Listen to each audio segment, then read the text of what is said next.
iyadoo toddobaadyadii ugu dambeeyay dadka laga helayay cudurka coronavirus ee ku nool wadankani Kenya ay aad u soo badanayeen ayaa maanta waxaa talooyin iyo digniino ku aadan cudurka coronavirus u soo jeediyay dadka Soomaaliyeed Dr. Sharmaake Maxamed Sheikh oo hormuud u ah dhaqaatiirada ka howlgala isbitaalka Macoow Aweys International Health Center oo ku yaala xaafadda Islii gaar ahaan wadada 10 Street.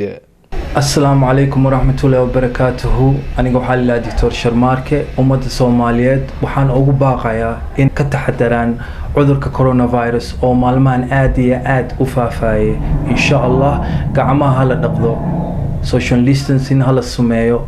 dhinaca kale Dr. Sharmaake ayaa waxa uu sheegay in dadka Soomaaliyeed ee ku sugan wadankani Kenya gaar ahaan magaalada Nairobi ay iman karaan waqti walba isbitaalka Macoow Aweys International Hospital oo ku yaala xaafadda Islii gaar ahaan wadada 10 Street.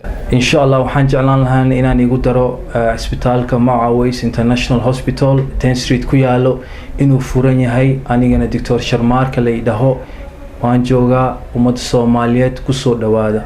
Dr. Ali Macoow Aweys isbitaalkan uu ka furay xaafadda Islii ayaa waxa uu noqonayaa isbitaal casri ah oo si wada jir ay uga howlgali doonaan dhaqaatiiro isugu jirta Soomaaliya ajaanib waxaana laga helayaa daawooyin iyo baaritaano caalami ah oo looga maarmi doono caafimaadkii dadka Soomaaliyeed u aadi jireen wadamada dibadda. Abdullaahi Axmed Ali, telefishinka Somali Cable, Nairobi.